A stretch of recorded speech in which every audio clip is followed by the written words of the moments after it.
할렐루야, 할렐루야. 우리 주님을 찬양합니다. 여러분, 오늘 읽으신 말씀은 신약성경 누가복음 9장 28절부터 36절까지의 말씀입니다. 어제 본문이 27절로 마무리가 되었는데요. 27절 한번 다시 보시면은 이렇게 적고 있습니다. 내가 참으로 너희에게 이르노니 여기 서 있는 사람 중에 죽기 전에 하나님의 나라를 볼 자들도 있느니라. 자, 죽기 전에 하나님의 나라를 볼 자들이 있다. 그리고 나서 28절, 오늘 본문의 시작인 28절 보시면 이 말씀을 하신 후, 그러니까 죽기 전에 하나님의 나라를 볼 자들도 있다라고 말씀하신 다음에 8일쯤 되었다. 8일쯤 되어 예수께서 베드로와 요한과 야고보를 데리고 특정 인물들 3명이죠. 베드로, 요한, 야고보를 데리고 기도하시러 산에 올라가셨다.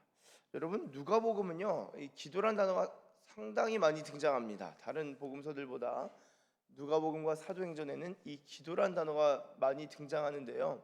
누가복음에 있어서 아주 드라마틱한 변화들은 대부분 기도라는 단어와 함께 궤를 같이 하여서 이루어지는 것을 볼 수 있습니다.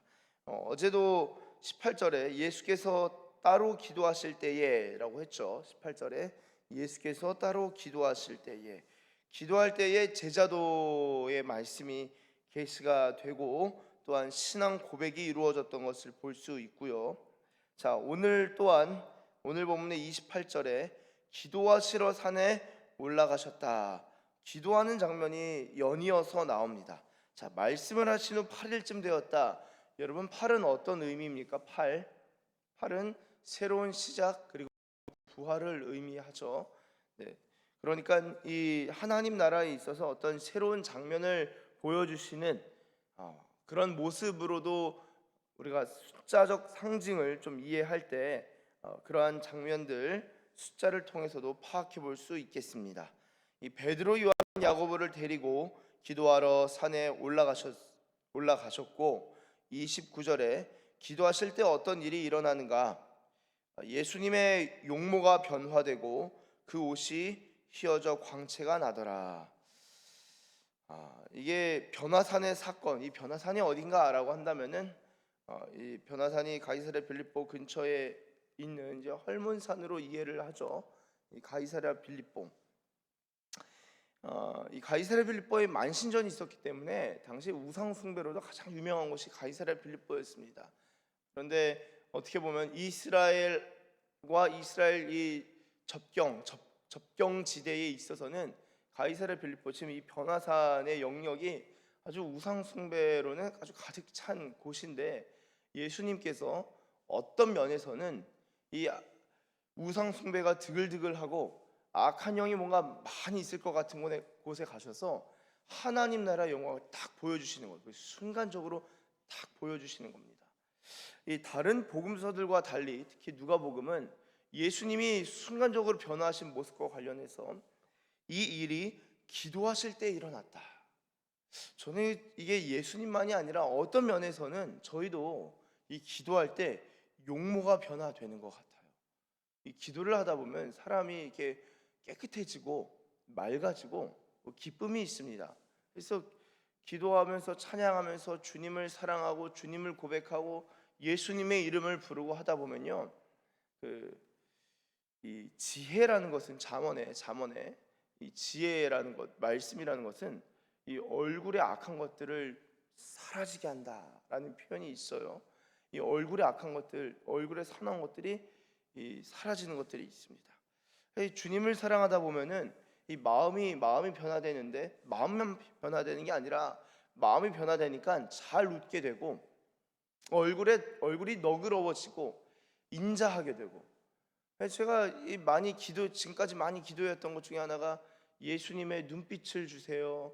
예수님처럼 듣는 자 되게 해주세요. 예수님처럼 말하고 싶어요.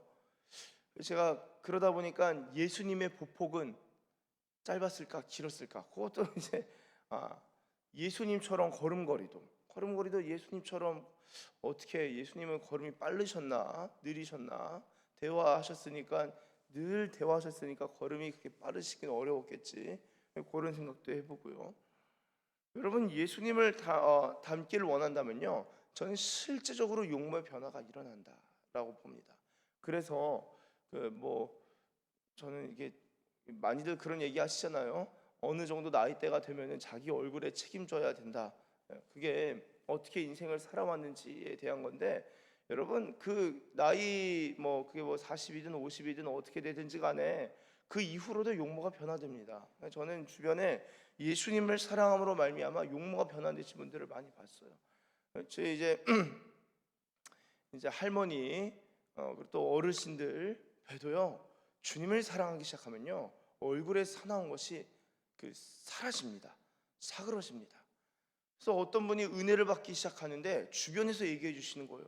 목사님, 예전에는 뭔가 근심이 있고 뭔가 마음에 안 들어서 불편해 가지고 얼굴에 수심이 가득했는데 주님을 사랑하고 찬양하고 기도하다 보니까 저 어르신께서 얼굴이 굉장히 편안해 보이시고 너무 좋아 보이세요. 저도 이게 교제하는데 정말 그러시더라고요. 주변에서 그런 어르신들도 찬양을 하고, 저희 외할머니께서는 저희 아버지 어머니가 외할머님 모시고 사시는데, 이제 아흔이 넘으시고 그러니까 하실 게 별로 없잖아요. 교회에 금요철야를 가신다요. 금요철야.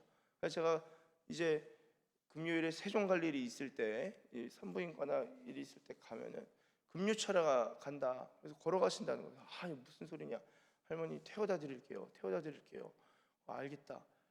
그럼 몇 시쯤에 가면 될까요? 8시에 가자는 거예요. 그럼 예배가 한 8시 반인가요? 예배는 10시다. 그래서 예배 2시간 전에 가셔서 뭐 하시는 거예요? 그러니까 가만히 누워 있는다. 그래서 교회에 누워 있을 수 있구나. 교회에 누워 있는 것도 얼마나 좋아요. 저도 많이 누워 있었거든요. 교회에서 철회할 때 누워 있고 자고 좋습니다. 뭔가 주님 품 안에서 자는 것 같은 느낌도 들고. 처음 여기 전입 왔을 때 독신자 숙소가 너무 안 좋아가지고 이거 안 되겠다 싶어서 잠옷실 저 뒤쪽 칸에서 잤었거든요. 거기서 자면서 새벽 예배 드리고 그랬었는데, 갑자기 기억이 납니다. 근데 예배를 그렇게 일찍 가시는데 그럼 언제 오시냐? 새벽 4시에 오세요. 그러니까 그 연세 드셔서 이제 하실 게 없으니까 그냥 계속 기도하고 그냥 찬양하자는 거 찬양하고, 그게 하실 일이니까 늘 예배 드리시는데 할머니 언어가 바뀌죠. 언어가 어느 때보다 뭐 얘기하면은 천국이 밝으셔요. 정말로 주님을 사랑하는 마음이 느껴져요. 언어도 달라지시고 얼굴도 달라지고 너무 아름다우셔요. 제가 저번에도 한번 새벽 예배 때 한두 번 정도 말씀드린 것 같은데, 제가 뭐라 그러냐면 할머니 너무 아름다우세요. 할머니는 천사 같아요 하니까, 예전 같으면 그 무슨 소리냐? 북한 분이시니까. 그럼 무슨 이북 분이시고 무슨 소리냐? 아니다. 그러실 때 할머니 천사 같아요. 할머니 너무 예뻐요. 진짜 천사 같아요. 그러면 이제는 아멘 한번 웃으세요. 주님을 만나면은 얼굴이 달라지고 언어가 달라지고, 어르신만이 그렇게 되는 게 아니라 여러분 아이들도 달라지는 거예요. 아이들도 어릴 때 빨리 인격적으로 예수 만나는 게 최고의 복이면 최고의 복. 예수님만 만나면 되는 거예요. 그 다음에는 본인 하고 싶은 거 하면 되는 거고, 예수님 인격적으로 만나면 되는 겁니다. 여러분 이 기도할 때 용모가 변화되는 거예요.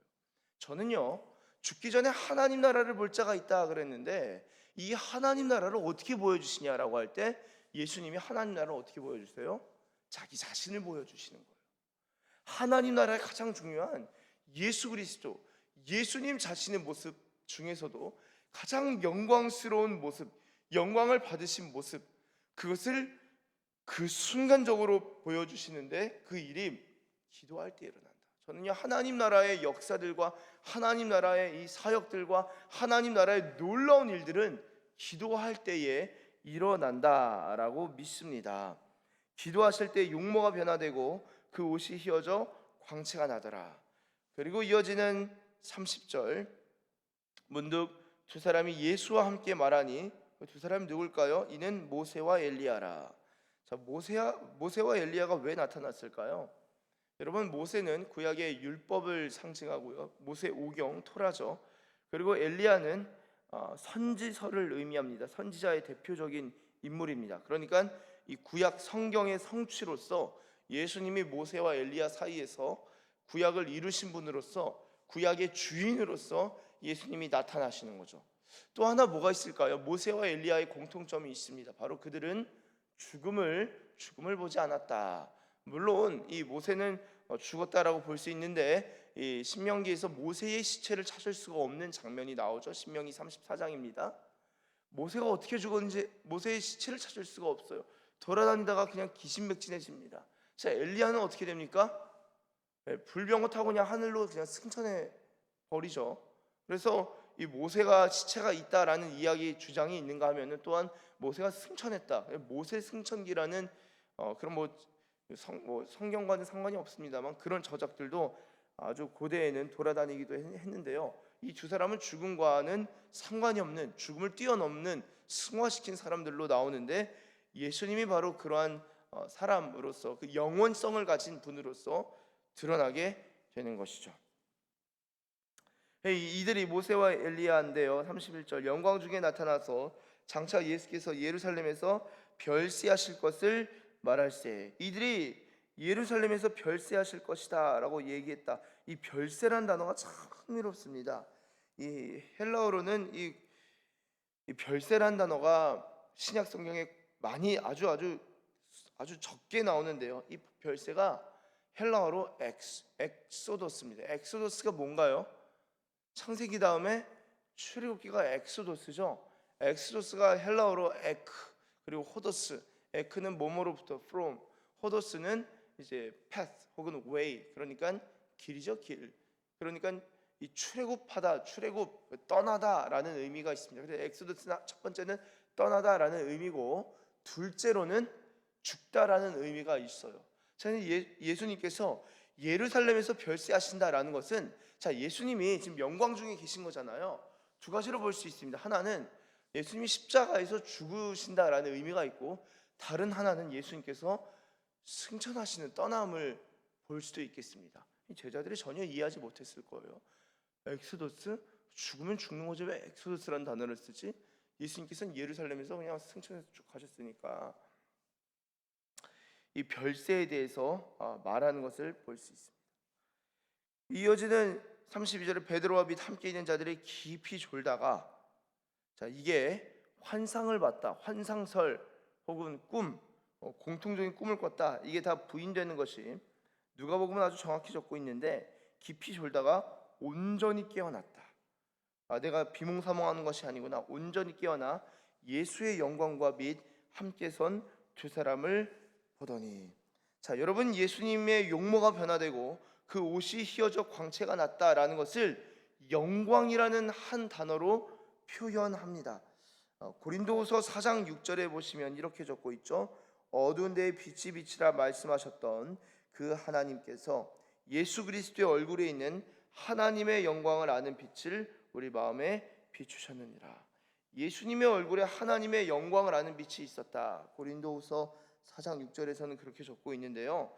용모가 변화됐다라는 것을 이 누가복음 같은 이 본문의 맥락에서는 영광이라고 표현하고 고린도후서에서는 하나님의 영광을 아는 빛이라 표현되어 있는데요. 여러분 얼굴에 빛이 난 사람이 또 누가 있었죠? 예수님 말고 구약에 모세가 있죠. 모세. 여러분 모세는요 하나님을 보고 나서 얼굴에 광채가 났던 사람입니다. 출애굽기 34장 29절에 하반절에 제가 읽겠습니다. 모세는 자기가 여호와와 말하였으므로 말미암아 얼굴 피부에 광채가 나나 깨닫지 못하였더라. 그 물광 피부예요. 물광 피부. 모세가 40일 금식했는데도 피부가 푸석푸석하지 않고 물광 피부. 이어지는 30절 아론과 온 이스라엘 자손이 모세를 볼 때에 모세의 얼굴 피부에 광채가 남을 보고 그에게 가까이 하기를 두려워하더니 그래서 어떻게 합니까? 모세가 그 얼굴의 영광을 주목하지 못하게 하려고 수건을 덮습니다. 자, 모세는 얼굴에 빛이 났어요. 왜죠? 여호와와 말함으로 얼굴에 빛이 났다는 거예요. 자, 근데 예수님의 얼굴에 빛이 나요. 왜죠? 여호와와 말하였으므로 말미암은 것이 아니라 예수님 그 자신이 여호와이시기 때문에 얼굴에서 그냥 빛이 나는 겁니다. 모세는 그 얼굴빛이 반사체였어요. 예수님은 그 얼굴빛이 본체가 되십니다. 그래서 예수님이 완전한 영광 가운데 계시는 것을 그냥 그 자리에서 그 즉시적으로 자신의 영광을 드러내서 보여주시는 겁니다. 여러분, 하나님 나라는 그래서 고난이 아니라 그냥 사회 투쟁과 사회 변혁이 아니라 영광인 거예요. 이게 중요합니다. 하나님 나라의 영광을 모르면요, 맛보질 못하면은 이 사회 그냥 좀 뜯어 고치려고 그냥 막 나가, 하여튼 뭐 그냥 이 하나님을 그냥 이 땅의 사회적인 분으로 전락시키고 끌어내리는 겁니다. 여러분, 예수님이 이 사회를 변화시키는 것에 자신의 모든 관심이 있었으면 이런 영광 보여줄 필요가 없어요. 그 활문산 뭐하러 올라갑니까? 지금 로마로 뛰어가가지고 다 뜯어내요. 저 황제 뜯어내고 군정, 군부 다 그냥 개혁시켜 버리고 다 없애버려야죠. 칼창 그냥 다 없애버려야죠. 그게 아니라 하나님 나라가 그 정도 수준이 아닌 거예요. 그것 좀 개선된다고, 그것 좀 변화된다고 하나님 나라 드디어 임했다, 그게 다 속는 겁니다. 이쪽이든 저쪽이든지 간에 다 속는 거예요. 이게 중요한 건 하나님 나라의 영광을 받냐, 하나님 나라의 영광을 받냐라는 것입니다. 제가 이 세상 살면서 이 사회를 무시하는 게 아니에요. 사회 변혁 중요합니다. 기독교 신앙이 사회를 변화시키고, 기독교 신앙이 우리 이 복음 신앙이, 우리의 믿음이 사회에 있어서 선한 역할을 하고 이 선한 물꼬를 트는 아주 중요한 역할을 하죠. 그건 너무나 당연한 겁니다. 그런데 거기에 매몰될 수가 없는 이유는 죽기 전에 하나님 나라를 보게 된다면은 우리가 하나님 나라의 영광을 봐야 된다라는 것입니다. 영광, 하나님 나라의 영광을 못 보고 있어요. 요즘에 하나님 나라의 영광과 상관없는 일을 하고 있는 거예요. 설교를 들어봐도 저도 많이 부족하고 참 미련한 부분이 많지만 하나님 나라의 영광을 설교해야 되는데, 하나님 나라의 영광이 뭡니까? 예수님이에요. 예수님이 얼마나 영광스러운 분이시고, 예수님이 메시아 되시고 그리스도이시고 주인 되시고 예수님이 왕이시고 예수님이 어떻게 통치하시는지를 우리가 깊이 깨닫고, 그분이 그냥 허접하게 다스리는 분이 아니라 영광 가운데 통치하시는 거구나. 모세가 예수님을 떠받치고 엘리야가 예수님을 떠받치고 모든 이 왕들이 예수님께서 시편 2편에서 저들을 비웃으신다 그랬어요. 세상의 왕들을 비웃으신다. 여러분, 문자 그대로 세상의 왕들입니다. 이 세상의 왕들을 주님이 저가 비웃으시리니 하셨습니다. 왜냐?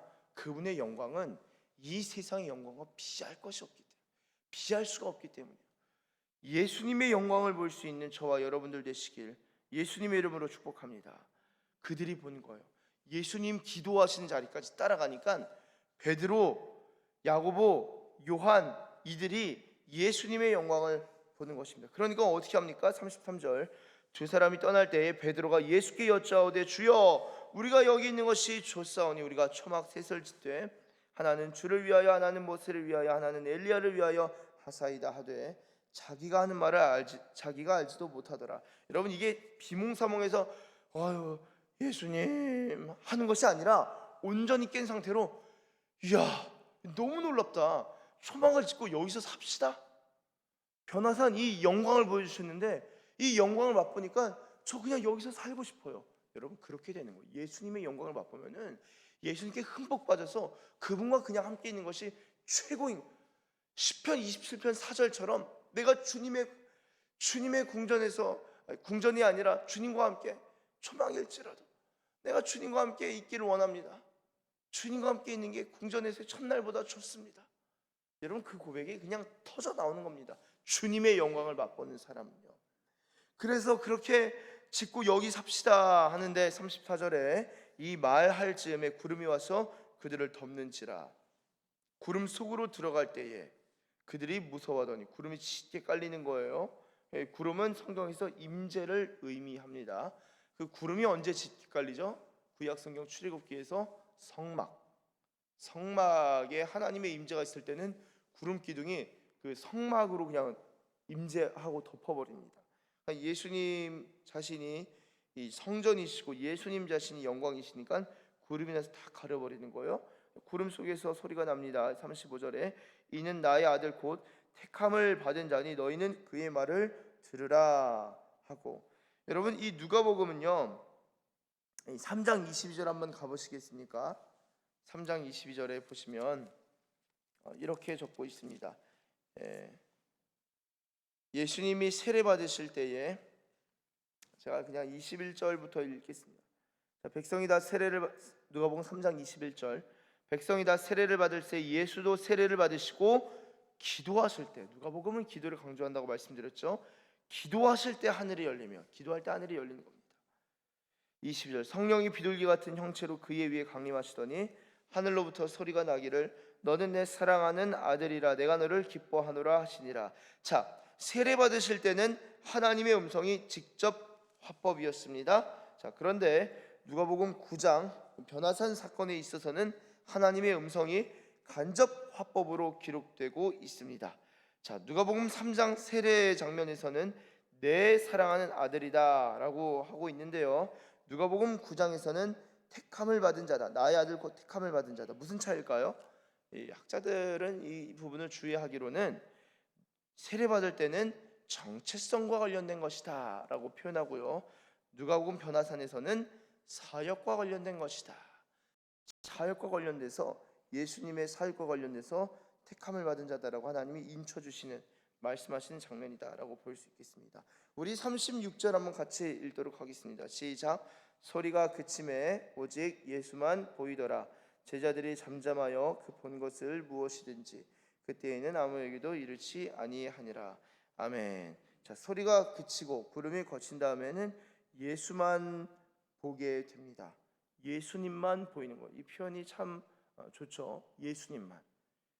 그 전에는 모세도 보이고 엘리야도 보이고 이것저것 보였는데 그 다음에는 예수님만 보게 됩니다. 그래서 너무 놀라운 영광스러운 사건이어서 참 그 스피치리스라고 하죠. 형용할 수 없는, 형언할 수 없는 그 영광을 맛보고는 아무에게도 이르지 않습니다. 여러분, 이것이 바로 하나님 나라를 본 것이다 라고 할 수 있겠습니다. 사랑하는 우리 서산기시교회 가족 여러분, 저희가 이 하나님 나라의 영광을 볼 수 있는 우리의 교회와 저와 여러분들 되시기를 예수님의 이름으로 축원합니다. 세상에 많은 영광이 있지만 아주 일시적인 것이요, 일시적인 영광이기 때문에 어떻게 보면은 그 일시적인 것에 속을 수 있으나, 우리가 하나님 나라 예수님의 영광을 볼 때 그 신비를 그 즉시는 다 이해할 수 없어서 할 말을 그냥 잃어버릴 수 있겠으나, 그 예수님의 영광을 보고 매료되어서 그분을 위하여 살아가고 그분과 함께 살아가고 그분으로 살아가는, 예수로 살아가는 저와 여러분들 하나님 나라의 영광스러운 백성들 다 되시길 예수님의 이름으로 축원합니다. 기도하겠습니다. 하나님 아버지 감사합니다. 주님, 우리가 하나님 나라의 그 영광을 보았지만 그것이 또한 전부가 아니요, 내려와서 예수님께서는 다시 십자가를 지시는 길로 가게 되는 것을 기억합니다. 주님, 우리가 하나님 나라의 영광을 보되 그 영광 가운데 살기를 또한 원하지만, 하나님 주님께서 부르신 그 부르신 자리로서 또한 내려가는 하나님의 사람들 되게 하시고, 그러나 세상 속으로 나아가지만 하나님 나라의 영광을 맛보았기 때문에 그 이전과는 전혀 다르게 살아가게 되는 그러한 은혜와 복을 우리 교회와 주의 백성들 가운데 허락하여 주시옵소서. 하나님 나라의 영광, 예수님의 영광을 보길 원합니다. 예수님을 알고 예수님을 명확히 볼 수 있는 눈들을 열어 주시옵소서. 그러한 복의 복을 더하실 줄 믿고 감사드리며 예수님의 이름으로 기도드립니다. 아멘.